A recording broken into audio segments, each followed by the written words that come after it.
Faith Science Podcast. My name is Bublitz, and welcome back to the fifth Sunday after Pentecost for the week of July 10th, 2022, and I'm excited to have you here. I'm excited to dig into this week's podcast, and I'm excited that we have gotten to this point in July. We kind of that midpoint, at least in the upper northern hemisphere, the kind of that midpoint of the summer. You at least here in the United States, kind of the unofficial midpoint is Independence Day. I hope everyone here, at least in the States, had a good Independence Day. And for those around the world, you have a good Independence Day. But it's this fun time of year in the northern hemisphere where getting in the groove of what summer is like, kind of enjoying that. And yet in the back of your head, you're already realizing that the days are already getting shorter because we are beyond the summer solstice. And just that recognition of appreciation of where you're at. This recognition of, look at what we have been blessed with. We have been blessed with these warm days. We've been blessed with this sunlight. We've been blessed with the birds that come for the period of time for summer breeding. The different things of that nature, being able to recognize and realize these blessings is kind of fun. And as we've talked about, this time after Pentecost is this time of growth within the church.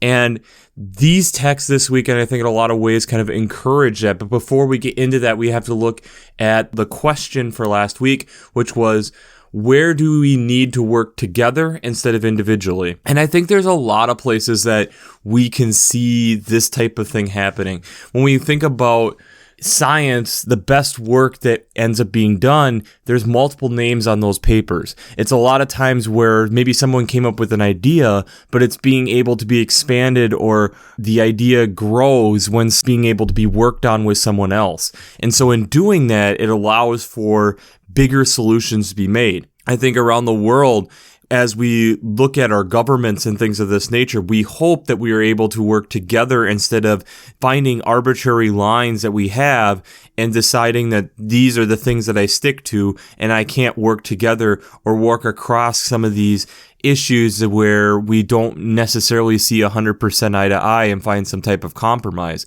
Being able to work together is a skill, but it's also something that is very valuable and is amazing to be able to see how much more we're able to do, like we talked about last week with the Harris hawk, how they're able to kill bigger prey because they're working together. So let's just jump into it for this week.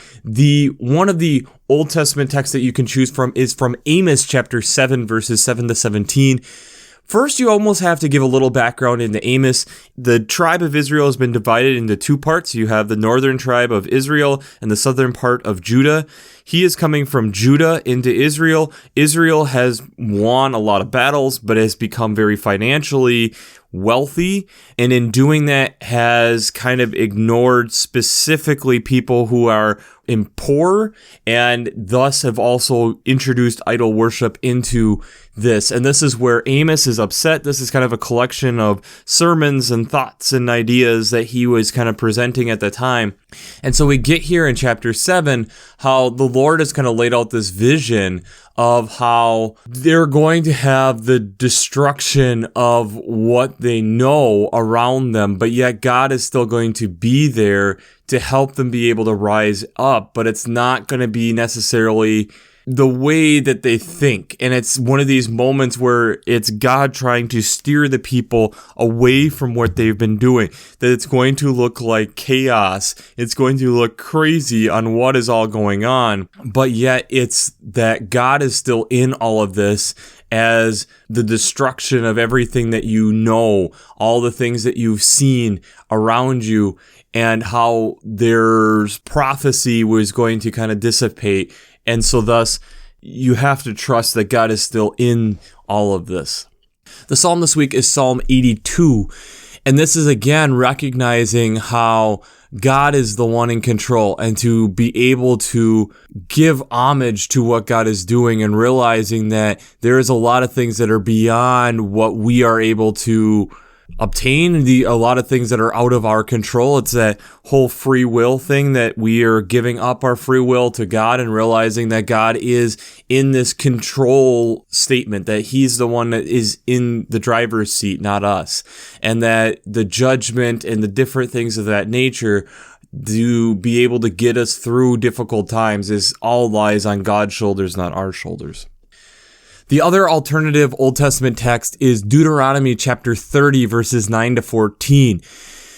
This is a text that you have to be a little bit careful on how you're presenting it, because again, it's something that can look like it's a fulfillment prophecy type of text, and how God is trying to allow us to be fruitful and to be prosperous. But in doing that, we have to obey what God is calling us to do, and understanding that there is going to be times where it's steering us toward things that maybe we're not necessarily the most comfortable with doing, but realizing that God is in that.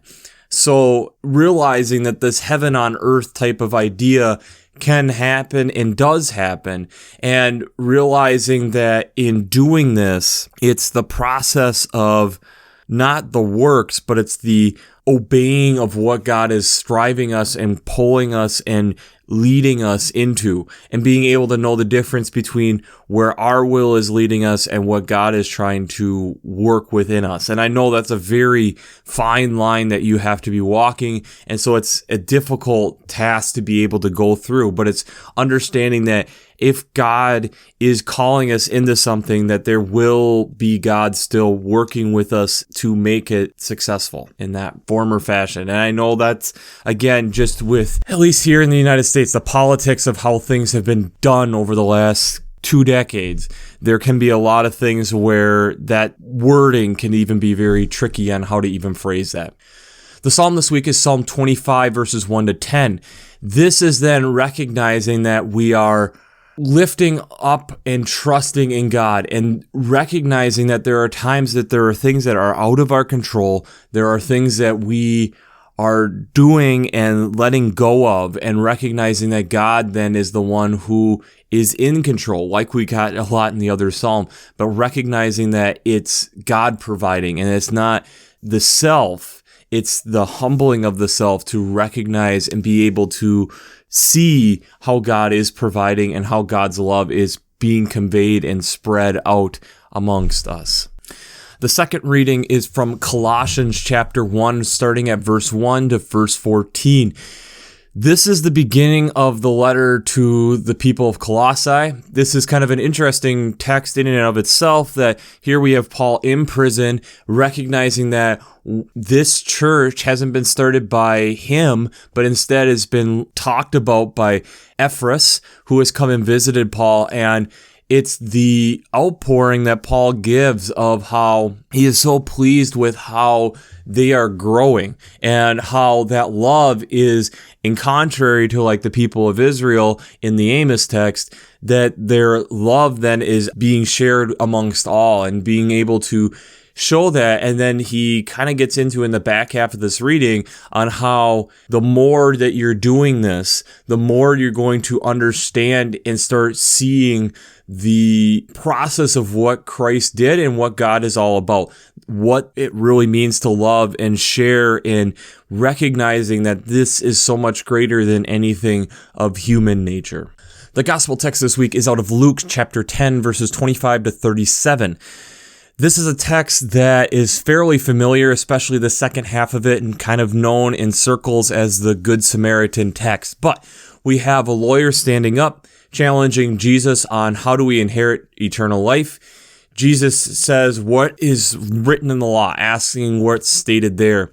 He then recites a section from Deuteronomy. You shall love the Lord your God with all your heart, with all your soul, with all your strength, with all your mind, and your neighbor as yourself. And Jesus then kind of confirms, yep, you do this and you will live. But he asks then, who is my neighbor? And so Jesus gives the parable that there's a man going to Jericho. He falls into the hands of robbers. He's stripped, beaten, and is half dead. And you have a priest who passes on the other side, and a Levite who passes on the other side. Some of the ideas potentially being that, again, both of these being figures kind of within the church community, that if they touched a dead body, they'd be unclean, and there was a process then to re-clean themselves. So potentially just kind of an ignorance is bliss type of idea. But then a Samaritan comes by and is moved with pity. He not only bandages them and is helping him kind of recoup a little bit, puts him on his animal, brings him to an inn, tells the innkeeper, here's some cash for the person to stay here. I will come back and repay you for anything more that you do for this man. Jesus then asks, who was the neighbor? And the lawyer responds with, the one who showed mercy. Jesus responds with, go and do likewise. So a lot here within these texts, a lot to kind of bring in. But before we jump into how faith and science come together this week, we have to do our shameless plug. Working Preacher. If you haven't checked out Working Preacher, I'd highly recommend it. Between their Sermon Brainwaves podcast, their commentaries, their discussions. Since I'm not an ordained minister, I use them on a weekly basis to help bring you this podcast. And not only their Working Preacher podcast, having 3 to 4 seminary professors from Luther Seminary in St. Paul, Minnesota, but also their commentaries that are there through 10 years of archives, and also a lot of other discussions that happen over there. So if you haven't checked out workingpreacher.org, I'd highly recommend it.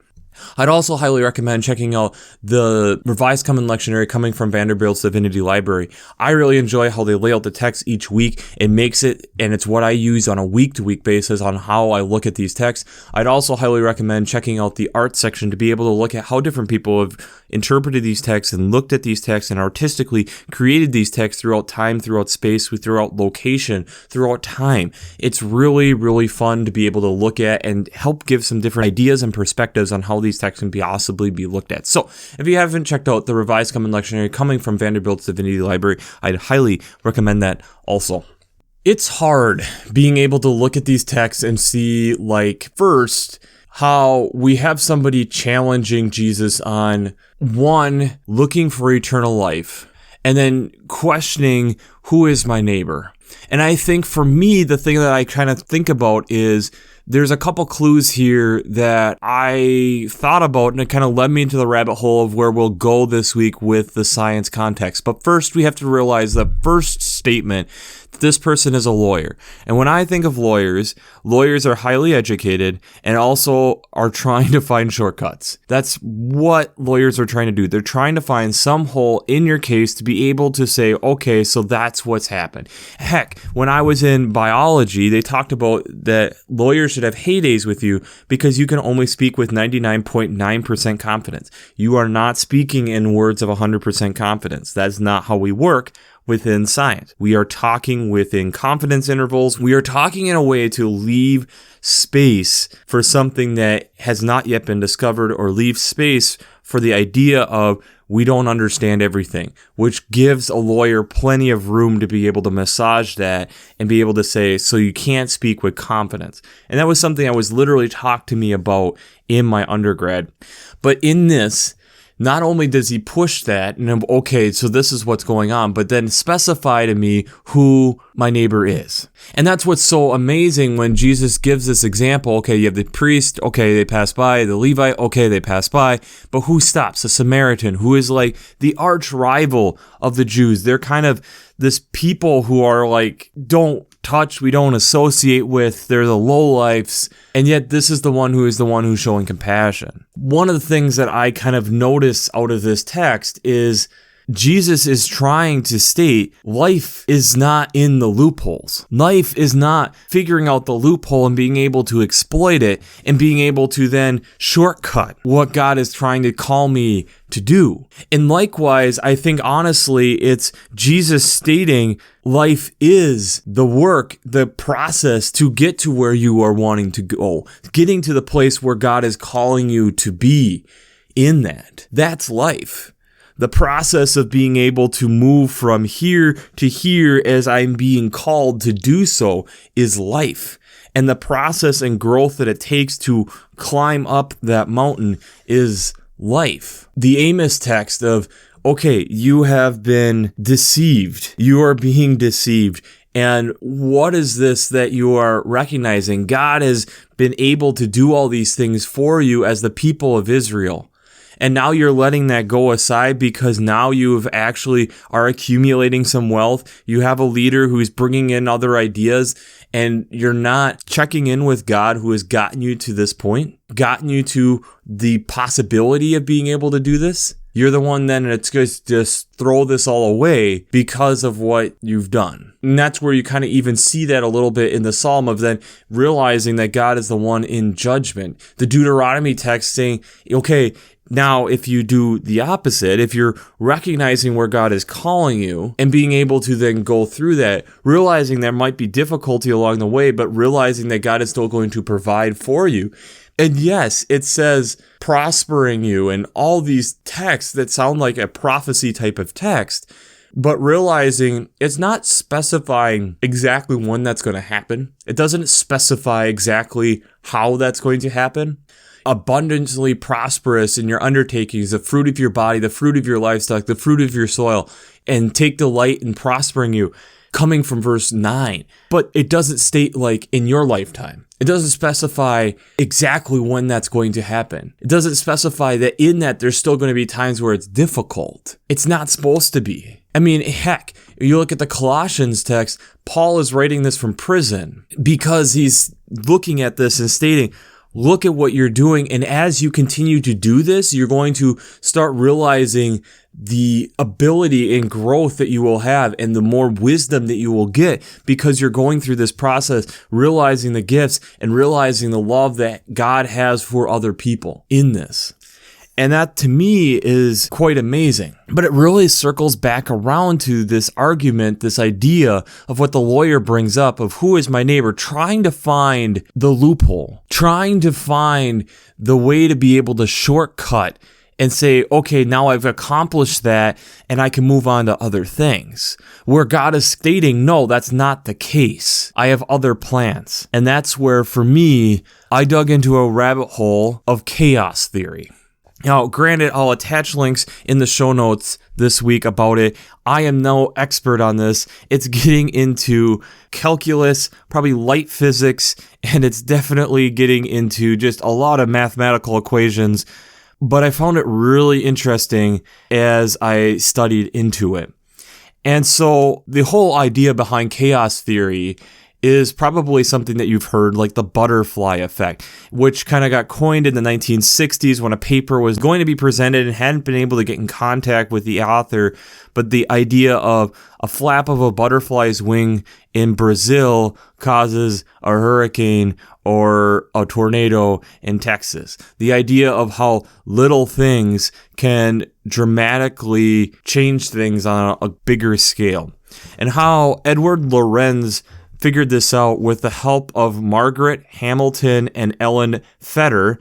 And Margaret Hamilton actually ended up working on the Apollo projects later on and was kind of one of the people who is credited with coining the name of software. But these three working together, Lorenz was doing some experiments trying to help do some forecasting meteorology work at MIT. In doing that, they had figured out 12 different variables within the environments to be able to help predict the weather. And so they were getting all these mathematical numbers that were lining up. And in doing so, Lorenz had run a run and decided that he wanted to go and get a cup of coffee, but was going to take the numbers halfway through the run and continue that run out again and just see if it would be the same numbers. The system that he was working in was calculating it out to 6 digits. When he plugged it in at trial 25 to run the second half, what it was printing out was only 3 digits. So he put in the 3 digits. By the time he got back, what he found was it started very similarly, but because of the amount of variability that he had added, the results by the end of the 50th run was dramatically different. And this then kind of started to evolve the beginnings of chaos theory. And part of it is it's a deterministic system, which is the behavior of a certain variable can be determined in known characteristics. We understand a lot of these, but the issue becomes is when we're dealing with something like weather or a lot of things within our lives, that if you modify that one variable, how is it going to affect all the other variables becomes very difficult to be able to predict.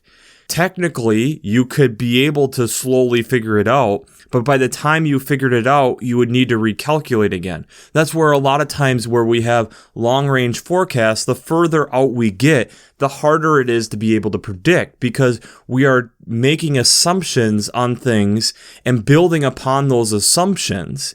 And if they are slightly different than what we initially predicted, it means that we have a much differing result, especially the further away we get. And so we get into this very interesting position of we're able to kind of predict the future only a little ways ahead, and the further out we get, the harder it is to predict.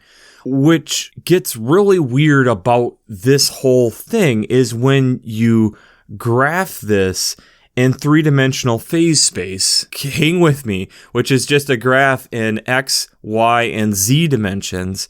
There are strange attractors which cause these to orbit around and are pulled toward these chaotic centers in an aperiodic way and is very sensitive to condition changes. But when they're doing this, it looks like it's crossing, but it's not. In three-dimensional space, they never cross. And what ends up happening is that Lorentz deterministic chaos theory makes what looks like a butterfly in graph space, which is crazy. Why do I bring all of this up? It's the idea of, in all of the chaos and everything that we are looking at, it doesn't, especially when you first start even looking at how some of these things are graphed, it looks crazy. It doesn't make any sense. It doesn't look like anything. But the longer it goes, the more it goes, there does seem to be a pattern. Even though it never crosses, it's unique. And in doing that, we realize that there is order to what is going on. It's just chaotic that we have difficulty being able to predict exactly what's going to happen. But there is order to what is going on, if that makes sense. The longer something goes, the more we can kind of semi-predict what's going to happen, but we can't pinpoint it with accuracy. We can give it an about what's going to happen, but we can't pinpoint it with 100% accuracy. The closer we get to the event actually happening, the more accuracy we can have. But again, we have to leave in that room for something happening that is outside of what we can predict for that moment, or something changes, which then drastically changes where the things are going to happen. Weather is the great example of this. The reason I bring up chaos theory is the lawyer is trying to figure out, how do I get from point A to point Z without experiencing that other 24 letters in between, without experiencing whatever road it's going to be. Jesus then responds with, when he tells the parable, go and do likewise, when he answers, the one who showed him mercy. Go and show mercy to the neighbor. Go and be the person that isn't ignoring things. Go and be the one who is observant. Go and realize that things around you might not look like they're tying together, but realize that in the scheme of things, they are. That's the thing that blew my mind in the very basic understanding that I get of chaos theory and the high math that this is. There's a beauty to it. There's a beauty to being able to see the different variables and how they are interacting with each other. There's a beauty in how then it all comes together. Realizing the picture at the end will be beautiful, but not understanding what the picture is to start is what's crazy. Realizing that as you start to see the picture, there are going to be things that change, variables that dramatically change the look of the picture, but there's still beauty to that. The people of Israel are prospering like what was told in Deuteronomy, but they had lost the way. And so Amos is then reminding them, okay, you're losing the way. You're dramatically going to change things. But it's also in chaos theory, one of the things that I found that was comforting is it constantly was changing. As I was watching these things being graphed, realizing like, okay, there's a small change in variable, and even showing like how they would track together, but over time then totally go differently, that there was still beauty in it. The route in which things were going were maybe different, but there was a beauty to what was being displayed. The wisdom that comes with time to be able to comprehend things. The beauty being able to understand that the more variables we put in to like a weather system, the potential it has to have more accuracy, but also how temperamental it's going to be if some little variable changes. How that can dramatically change things. But the beauty being able to have a system like that and being able to see where we're going is also beautiful. Even if the results that we're getting out of it and what we're seeing is potentially is going to happen is scary. We like the idea of being able to grasp the future. We like the idea of being able to have the shortcut. We like the ability of, okay, who's my neighbor? And so I can just focus on those people. And when we get the answer from God, realizing that it's much broader, realizing that it isn't that specific, go and show mercy, go and be observant, go and pray and connect with me, and realize it's not by works and what you're doing, but your works are going to influence who you become. It's not saying that works are dead, but it's also realizing that they're a part of who we are and growing our relationship with God. It's difficult. There's a lot of variables that are all within that. The chaos of what a life is and all the twists and turns that it can take. Realizing that in doing that, there is a beauty to a life, even though there are times that things just appear crazy. Realizing in this, to me, that even when we make a simple rounding error, that God can still make something beautiful out of it. And yes, maybe it takes us longer to get to the point of where God was initially hoping and designed us to be. It doesn't mean it's impossible for us to get there. Realizing in that, we're not judging each other because we're not the ones who know what we were designed to do. Realizing that God will probably sit down with us at some point and say, here's what I called you to do. You got there. It took a while. This part you got there a little bit more direct. You were getting it, but then you lost it. These texts kind of show how life is sometimes great in a direct path, and yet other times it's not. And yet we have things like chaos theory showing us that there's still a beauty to it, but that life isn't just a direct line. Life continues to shape and mold us and make us into these beautiful creations of God. These beautiful, wonderful things that move us in different directions than we ever would have expected. And I think we know from life that's how life works. So when Jesus gives this simple response of go and do likewise to the answer of the one who showed mercy, I think there is a point where then the next question is, which person? Because Jesus gave the example of one person. There's a lot of people who he can choose from. Does the lawyer go out and pick just one person at random? Or does he try doing all of them and realize he can't do it? Like, there are so many additional variables. And it's not necessarily that the works of that, but realizing that the work that inquires and it takes is going to transform us. It's going to make us into different people. It's going to make us look at the world differently and make sure that we are observant to things instead of just letting it pass by, as the Levite and the priest did in this case. So the question I have for you today is, how much do we ignore when God's knocking? How much do we ignore when God's knocking? Because I think there are times that we get caught up in where we believe God is calling us, and opportunities are there for us to show mercy, for us to do small things that don't even feel like work, and yet we miss those opportunities. We take them for granted. We see something else as important. We let the chaos of life, instead of an opportunity for God to maybe redirect us in the chaos to more where God is wanting us to be, to make another beautiful thing. And I wonder if at times that we just miss them. We miss those opportunities. But then there's also times that I feel like we must find them. We must see them and do those simple things, and suddenly it changes our lives. And we know from experience in life that we all go through that. Life isn't a straight line of A to B. And life isn't about trying to figure out how to get to A to Z as fast as possible. Life twists and turns and goes around strange attractors and makes us do these weird shapes. But that's life.